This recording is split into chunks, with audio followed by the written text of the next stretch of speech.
مطالبہ میں مقررین کی طرح یہ نہیں کہتا کہو سبحان اللہ کہو سبحان اللہ، میرا ایک ہی مطالبہ ہوتا ہے، وہ یہ کہ حضور پر درود پڑھو۔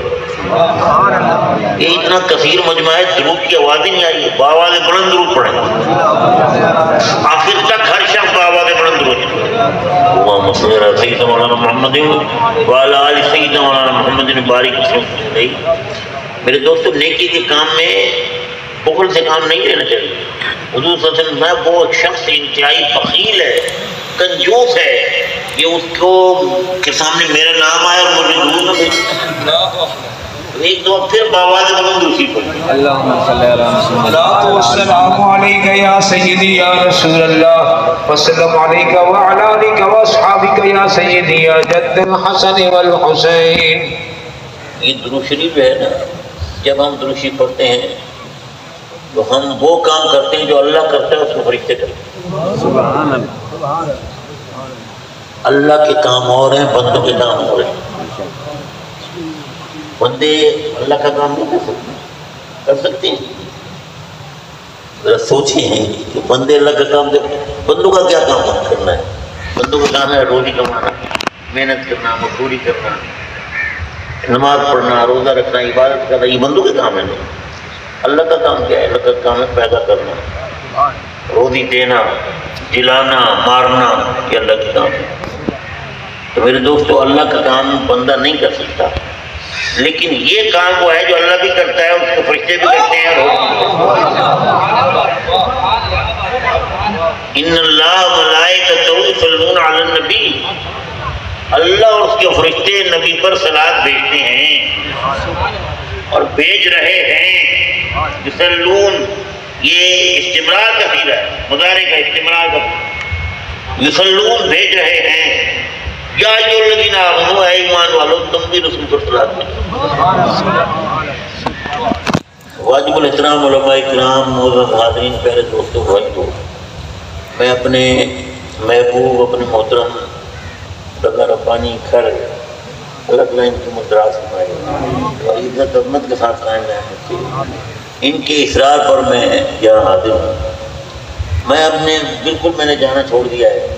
یہ ربیع الاول کی آج 11 تاریخ ہے، 11 تاریخ میں شہر میں ایک آدھ جگہ گیا ہوں، میں کہیں میں صحت میری جواب دے گئی ہے، مجھے کچھ ایسی تکالیف ہیں کہ میں سفر کرنا میرے لیے بڑا مشکل ہو گیا، بڑا مشکل ہو گیا، لیکن یہ ربانی گھر مرحوم و مقبول، اللہ تعالیٰ ان کی قبر کو جنت کا باغ بنائے۔ ملک غلام محمد نور ربانی گھر یہاں جب ہوتے تھے، ماشاءاللہ بڑی اچھی صحت تھی۔ مجھے جب پتہ چلا ان کا انتقال ہو گیا تو مجھے یقین نہیں آتا تھا، وہ 70-72 سال کی عمر تھی لیکن کیسے دوڑتے پھرتے رہتے تھے۔ تو وہ بس جب بلاوا آ جاتا ہے، پھر میرے دوست عمر کو تو نہیں دیکھا جاتا، وہ جب بلاوا آ گیا معاملہ ہو گیا۔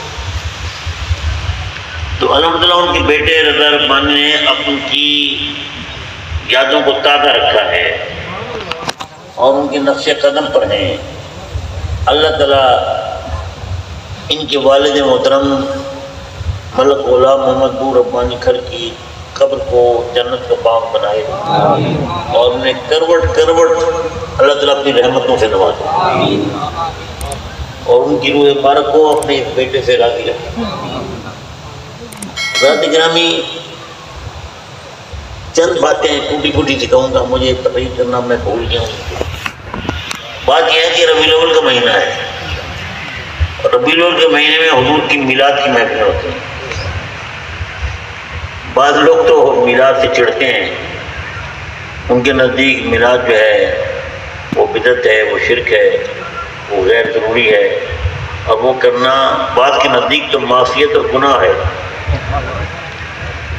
اور میرا یہ ایمان ہے کہ میلاد کرنا جو ہے وہ ایمان کا تقاضا ہے، باعث خیر و برکت اور موجب اجر و ثواب ہے۔ اصل بات کیا ہے؟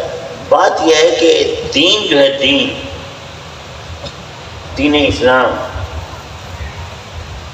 وہ قرآن، کتاب و حکمت، حضور کی سنت کا نام ہے۔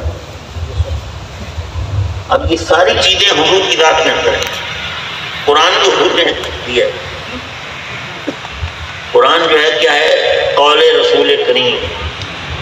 حضور نے فرمایا تو قرآن ہے، حضور کی زبان سے نکلا تو قرآن ہوا۔ اللہ تعالیٰ نے تو ہم پر قرآن نازل نہیں کیا، کوئی الواح کی شکل میں، لوحوں کی شکل میں تو قرآن نہیں آیا کہ کہیں پہاڑ پر الواح پڑی ہوئی ہوں اور ہم لے آئے ہوں جیسے تورات۔ تو قرآن جو ہے وہ حضور پر نازل ہوا، حضور پر نازل ہوا۔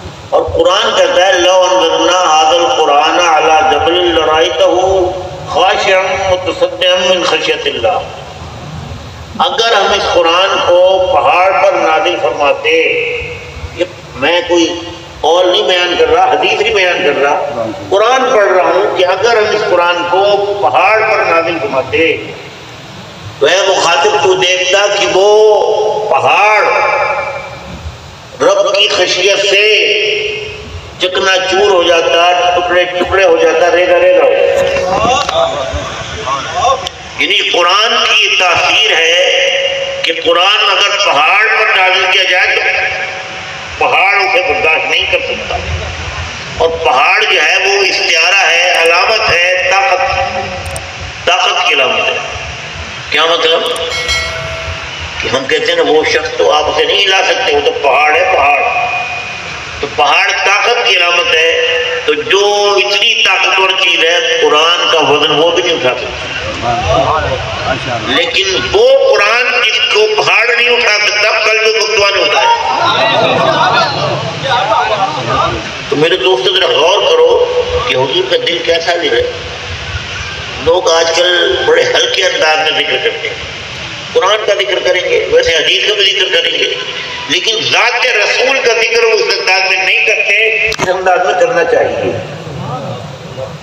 کیونکہ قرآن ملا تو حضور سے ملا ہے، حدیث حضور کا فرمان ہے نا، اور سنت جو حضور نے فرما دیا، جو کہہ دیا، جو کر کے دکھا دیا، اور یہی دین ہے۔ تو میرے دوستو دین کی اصل ذات رسول ہے، اور ذات رسول کے بارے میں ذرا سا ہلکا انداز اختیار کرنا ایمان کو بیک ہے۔ رب کائنات نے حضور علیہ السلام کو جیسا پیدا فرمایا تھا کسی کو پیدا نہیں ہوتا۔ میلاد ہم کرتے ہیں نا، میلاد میں میرے تو حضور کی ولادت سے باثاثت کا ذکر ہوتا ہے، علماء کرتے ہیں کہ حضور کی ولادت کیسے ہوئی، عام لوگوں کی ولادت کیسے ہوتی ہے اور حضور کی کیسے ہوئی۔ میرے دوست عام لوگوں کی ولادت جو ہے اس میں ظاہر ہے جب بچہ پیدا ہوتا ہے تو ولادت ہوتی ہے، نجاست ہوتی ہے، خون ہوتا ہے، گندگی ہوتی ہے۔ ارے سید عالم تو سید المطہرین ہے، مطہرین ہے۔ حضور جب دنیا میں تشریف لائے تو کوئی خون نہیں تھا، کوئی ولادت نہیں تھی۔ حضرت شفا، حضرت عبد الرحمن بن عوف کی والدہ وہ موجود تھی، وہ کہتی ہیں حضور تشریف لائے تو کوئی ولادت، کوئی خون، کوئی ناپاکی، کوئی چیز تھی ہی نہیں، حضور بالکل نہلائے ہوئے دھلے بلائے ہوئے۔